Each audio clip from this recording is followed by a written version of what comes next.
Read the question, construct the diagram, try to play with the values given. It's okay if you don't get the answer.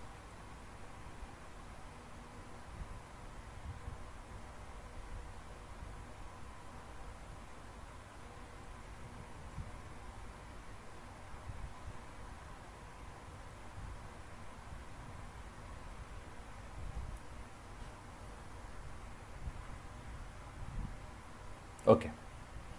So I hope the question is clear to all of you. The first, the question is about description about the diagram. The first point to be taken note of here is that triangle APB is an equilateral triangle, which means all sides would be equal and all angles would be equal to 60 degree, right? So this angle is 60, this angle is 60, this angle is also 60.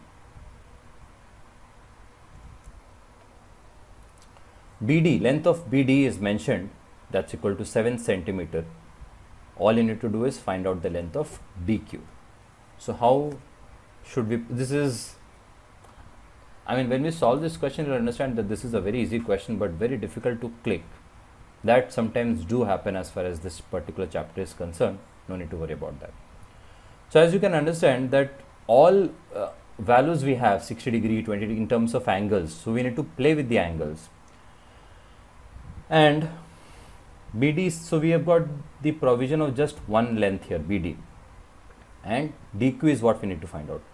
So if you construct CD, if you join CD, basically CD, if CD is a chord, this chord, by the property that we just learned or we revisited, basically any chord subtends equal angles at any point on the circumference. Is this clear? A particular, if you fix a chord would always subtend equal angles at any point on the circumference. So this chord CD, if it subtends an angle X here, would it not also subtend an angle X here, right? Now observe, let's take the extended triangle AQB. Let's take the extended triangle AQB. For any triangle, we know that sum of three angles is always equal to 180. So this is 60, this is 60, it adds up to 120, this is 20, 140. So we are left with 2x, x plus x, 2x, we have already got 140, so 2x is equal to 40. So x is also equal to 20 degree. Now we have got x as 20. Now focus on triangle. I hope you have understood the solution to this question. There is nothing more left. BDQ. In this triangle, if two angles are equal, then sides opposite to equal angles would also be equal, which means BD should be equal to DQ, and hence the answer of DQ would be equal to 7 centimeter again. So none of these would be perfectly would be the perfect answer as far as this question is concerned, because we don't see 7 in the remaining options, right? So this was a property where you need to play with the angles, some angle properties of circle, and a chord subtends equal angles at any point on the circumference. Using that, we can derive that these angles would also be equal to 20 degrees, sorry, right? So going ahead, we have question number 7. It's a very interesting question. All of you please read the question and see what the question is trying to say.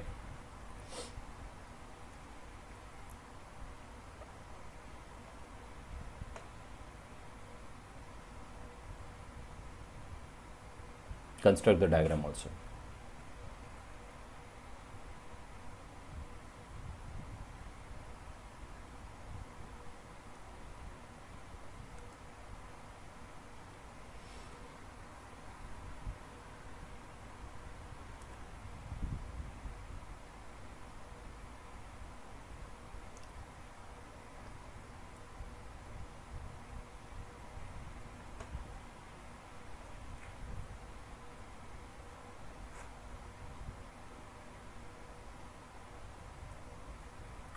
Clear?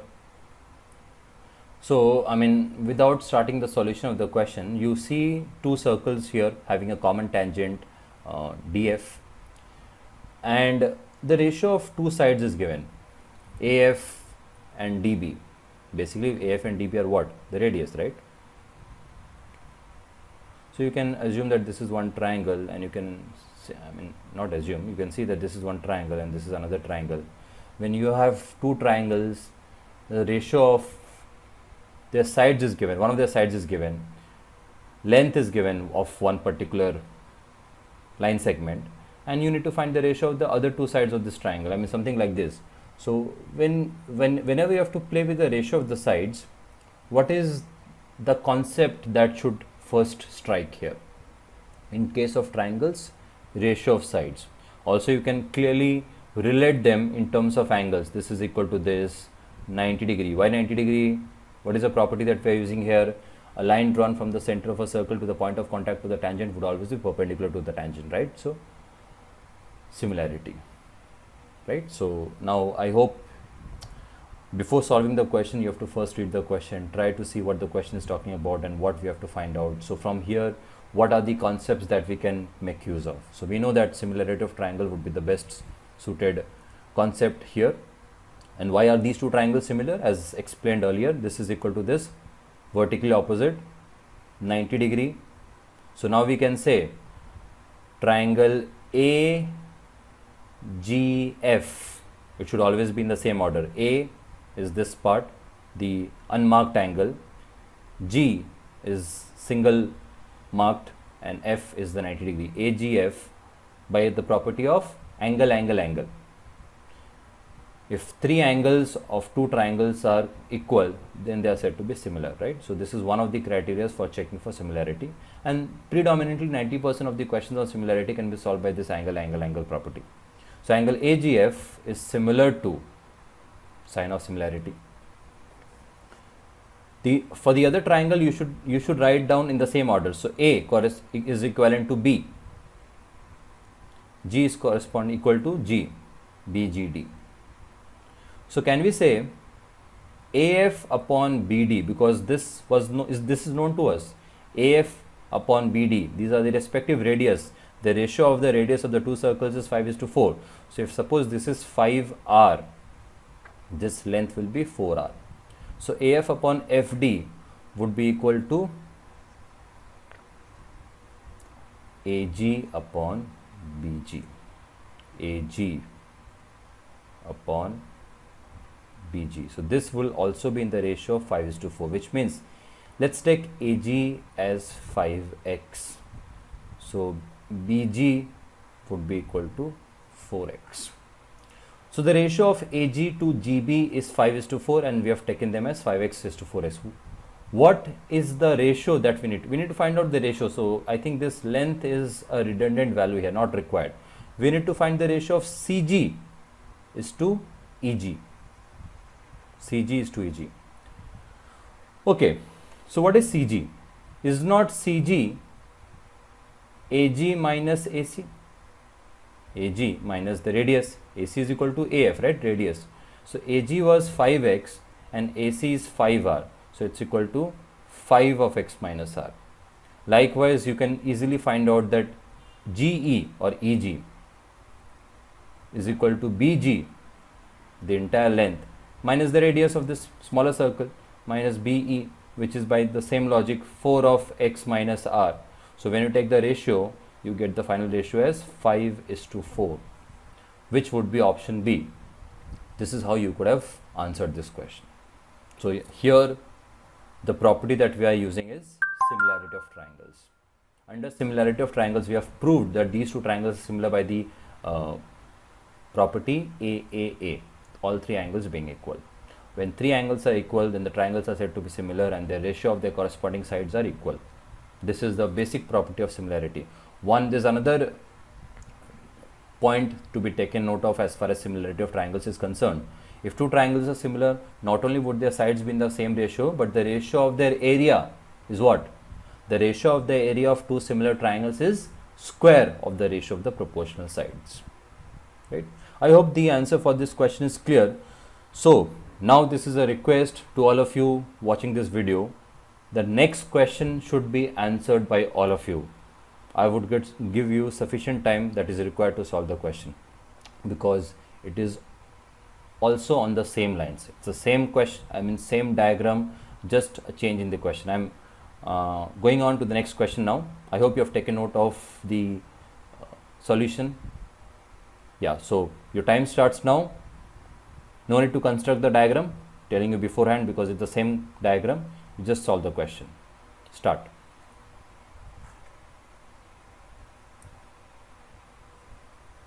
The only additional constraint.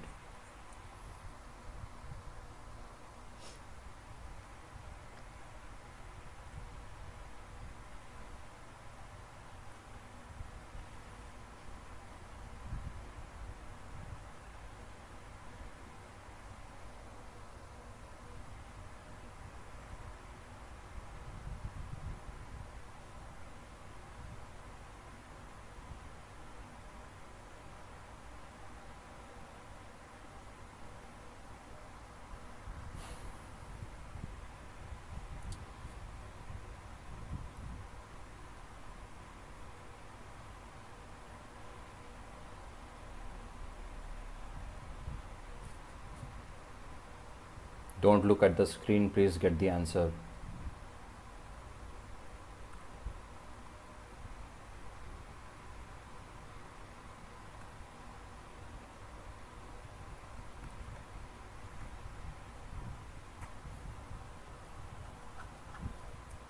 Ten seconds more. Quick.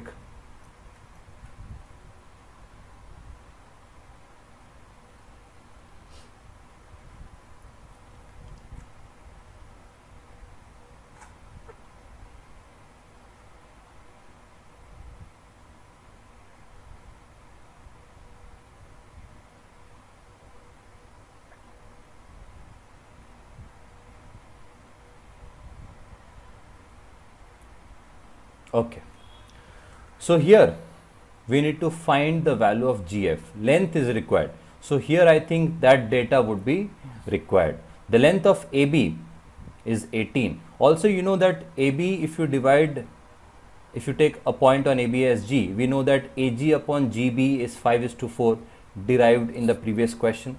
So 18 being the total length of AB, how would you divide AB in the ratio of 5:4? Basic concept of ratio. So this length would be 10, AG would be 10, and GB would be equal to 8. So AG is 10.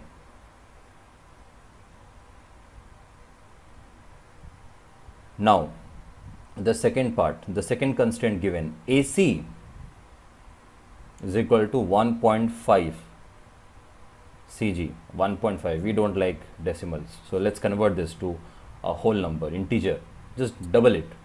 So 2 AC is equal to 3 CG, or AC upon CG is 3:2.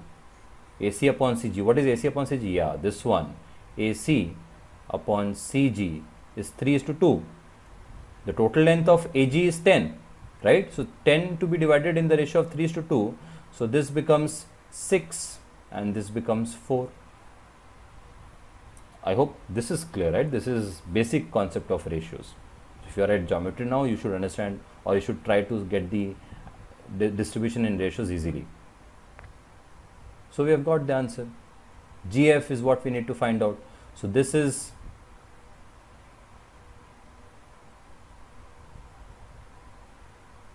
(10). This is 90 degree. GF is this part, okay? Focus on this right angle triangle which I am shading. GF is 10. What would be AF? Will not AF be 6? The radius AC, 6 we got here, right? So AC is equal to AF, radius. So this is 6. This is 10.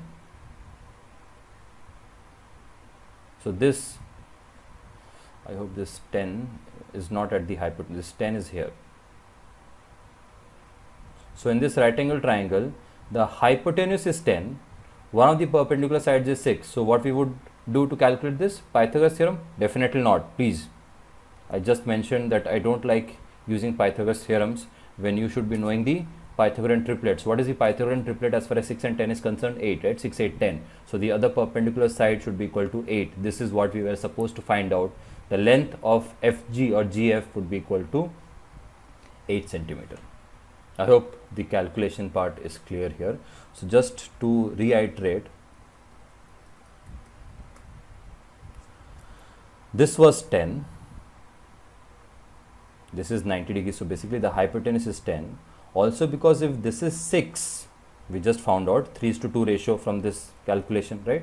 So this also becomes 6, same thing, radius. So by that logic, this other perpendicular sides would be equal to 8. Okay, next question.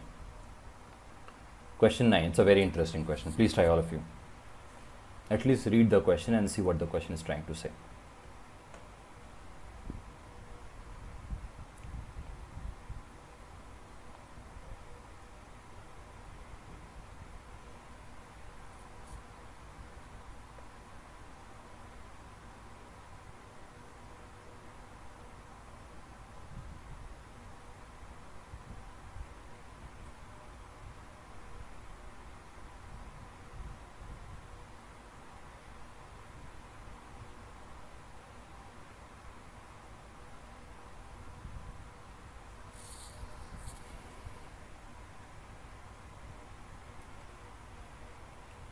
This circle has the radius of 4. This is the in radius.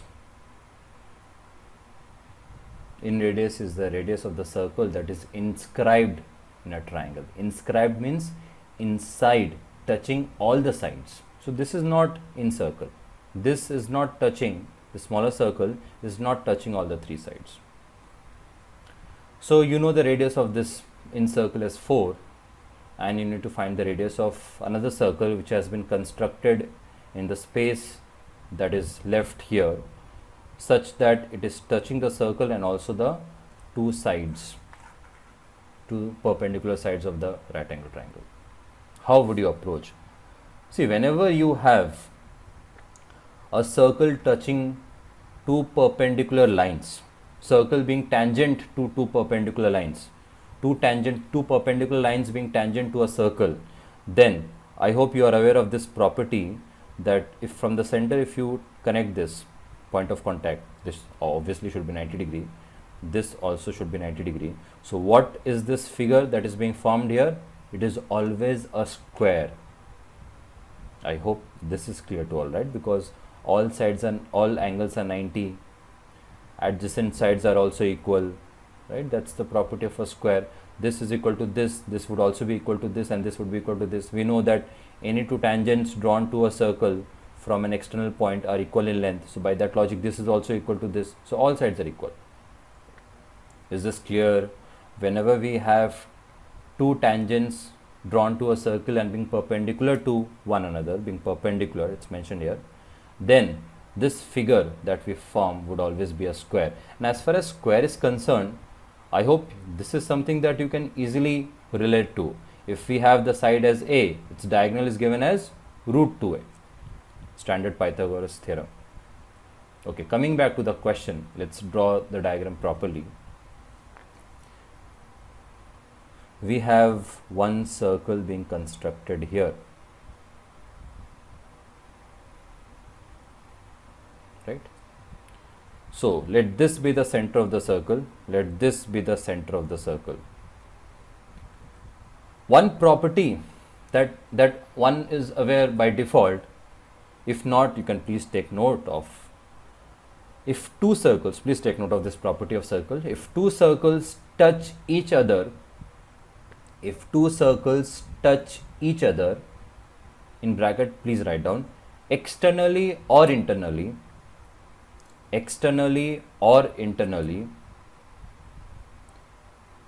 then the line joining the centers of the 2 circles, would always pass through the point of contact.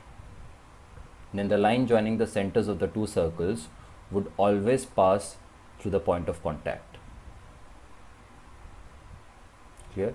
So these are 2 circles touching each other. So if we connect the centers of the 2 circles, it will pass through the point of contact. This will be the point of contact of the two circles.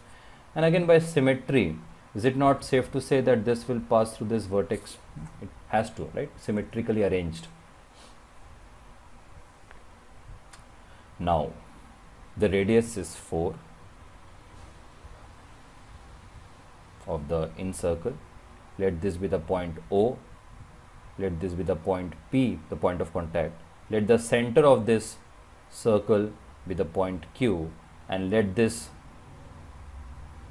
intersection of the two perpendicular lines be R. So we have mentioned 4 points here: O, P, center of this circle as Q, and this point of intersection of the two perpendicular tangents as R. So please tell me what is OR. This you should be able to get it now, right? This is a square. Please understand, this is a square of side 4. So this is nothing but its diagonal. Diagonal of the square, it should be equal to 4 root 2, a root 2. Is it not equal to, this diagonal not equal to, is it not equal to OP plus PQ plus QR? See how beautifully we derive the relation between this small r and capital R. This is capital R given as, say, 4. Let this be what we need to find out. I hope you understood this particular step. There's nothing more that needs to be done. Just be cautious of this one also. So next step would now give you the answer clearly. 4 root 2 is equal to, what is OP? Please tell me loudly. Yeah, OP is capital R. What is PQ? PQ, small r. Okay. Capital R, let me replace capital R with 4. We know that value. So small r, we need to find out. What about QR? Can you tell me what is QR? QR is not small r. Please don't make that mistake. This is not touching. This is a circle. The tangents are, these are tangents, right? So this is not, this circle is not passing through this point of intersection of the tangents. So by the logic that we just learned, if we draw perpendicular here, will it not form another square of side R? So this would be equal to R root 2. So now magnifying the smaller circle, if you're not understanding. So this was the smaller circle, and this is how the tangents are. There's a gap here. So if this is small r, this is small r, again by that logic this is a square, so this would be equal to small r root 2. So now you know that small r 4 root 2 minus 1 taken here is equal to r root 2 plus 1. So you can, I think you have to rationalize this. So r is equal to 4 into root 2 minus 1 upon root 2 plus 1. Whenever you have a surd in the denominator, surd is basically root over or cube root over any non-perfect square. When we have a root wala term, then you always have to write down the answer, in most of the cases, by rationalizing them. How do we rationalize? By multiplying with the conjugate. Multiply this with what should you multiply both numerator and denominator so that the root wala term gets eliminated? So root 2 plus 1 will, the conjugate of that is known as root 2 minus 1, will be root 2 minus 1. So when we multiply this, we get 4 into, the numerator becomes root 2 minus 1 whole square, right? Root 2 minus 1 into root 2 minus 1, a minus b whole square. What is a minus b whole square? A square plus b square. So 2 plus 1, 3 minus 2 root 2.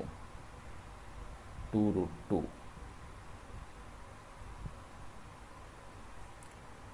Upon what would be the denominator? What is a plus b into a minus b? A square minus b square. So root 2 square minus 1 square. Root 2 square is 2. 2 minus 1 would be 1.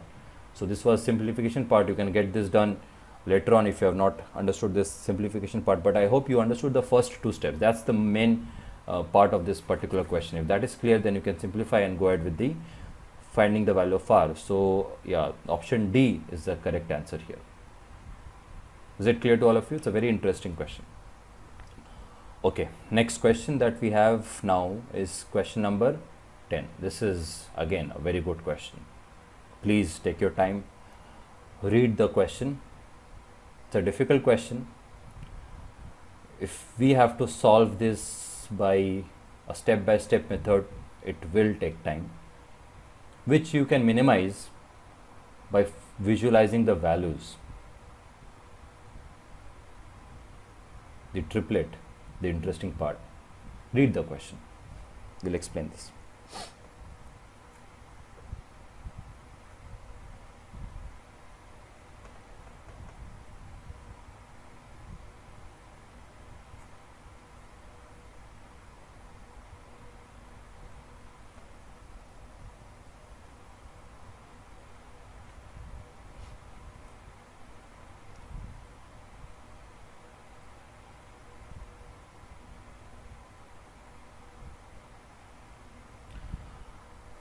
To complicate this question, the question is also written in a very, the statements are written in very indirect terms.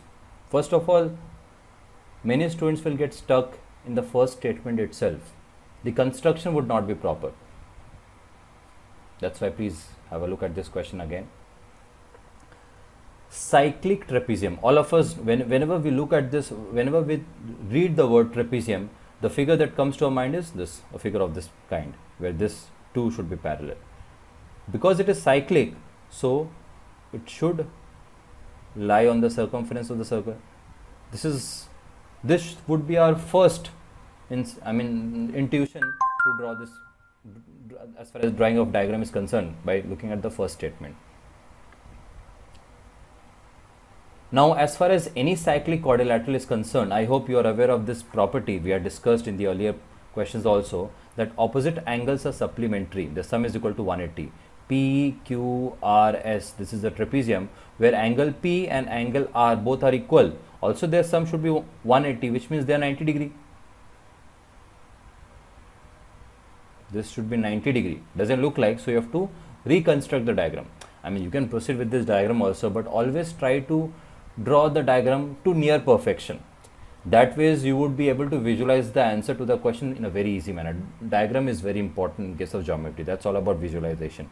So now, if this is 90 degree, because this is parallel, co-interior angles, this two should add up to 180, which means this is also 90, this is also 90. All four angles are equal.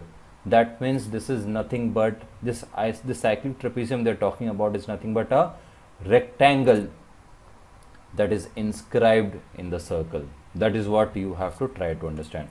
Opposite angles adds up to 180 and they are said to be equal, so they should be 90. Now if this angle is 90, this also should be 90. Why? Because these are parallel lines. So co-interior angles, some of these two angles should be 180. So this being 90, this also would be 90. So all angle is individually equal to 90. So this has to be a rectangle. So we'll construct the diagram in a proper manner.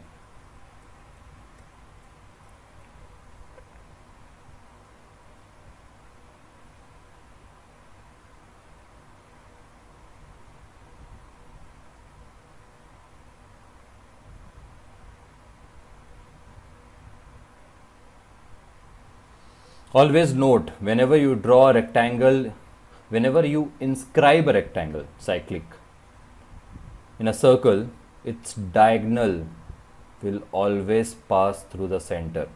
It will always be symmetrical. Okay? The midpoint of this diagonal would be the center of the circle.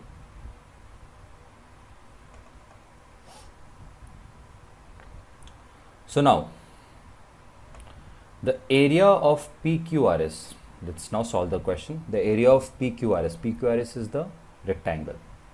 We'll no longer say it trapezium. So rectangle has got two variables, length, breadth. So this diameter is nothing but root over of L square plus B square, right? And this diagonal is basically the diameter. So the radius would be equal to this. So they are saying that the area of PQRS, which is L into B, length into breadth, and the area of the circumcircle, this circle, area of a circle is pi r square, right, where r as written below is this, so pi into L square plus B square, and that by 4, that